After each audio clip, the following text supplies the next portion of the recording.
Howdy, I'm Brent Amaker, and this is your MOHAI Minute. I've got eyes for you, you know I do. Everybody else can go to. Helen and I are standing here in the lobby of the historic Admiral Theater in West Seattle. Though it has changed dramatically over the past century, the theater is still a center of entertainment for the Southwest Seattle community.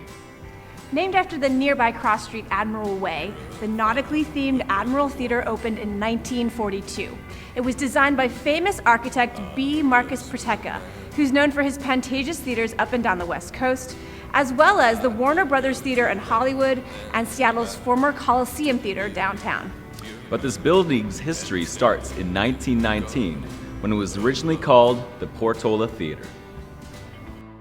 The Portola Theater was a premier movie house for silent films, boasting the best in pictures and some of the first runs in the state.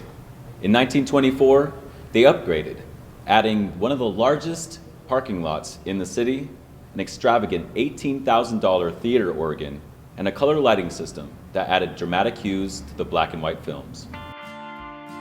At the time, movies would have been shown on something like this. It's a projector in MOHAI's collection that dates around the 1920s, and it's called a Brancart Effect Slide and Flood Projector. It belonged to the Colonial Theater, which was down on 5th Avenue between Pike and Pine. The Colonial Theater's owner, John Dons, a Seattle pioneer and movie house entrepreneur, envisioned the expansion of West Seattle's Portola into a deluxe 1,000-seat theater in 1939. In 1942, his vision was complete when the Admiral Theater opened, celebrated by a Hollywood opening with searchlights, a parade on California Avenue, and a draw of 3,000 people. The exterior of the building was designed in Art Deco style to look like the superstructure of a ship, including portholes and a large mast with a crow's nest on the roof, which people remember lit up at night. The interior of the expanded theater featured compass-themed lights with the signs of the zodiac and murals painted by Anthony Heinsbergen.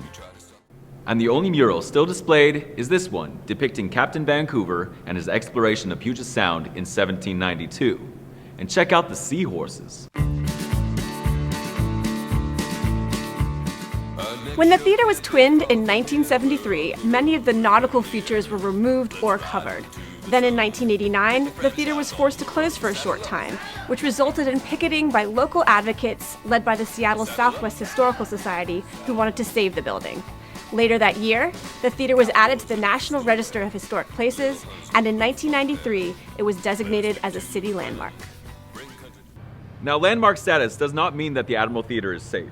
Only sections of the structure are protected, meaning that it can be converted at any time. As we've seen with neighborhood theaters all over the city of Seattle, as well as all over the country.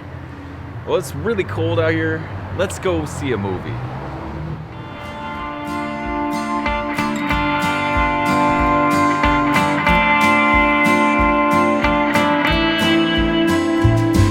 I'm the man in charge, I got the plan. I'm a freight train coming round the bend.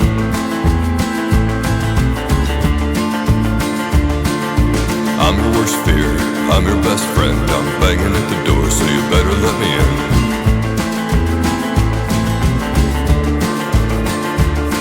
Won't give you no advice, but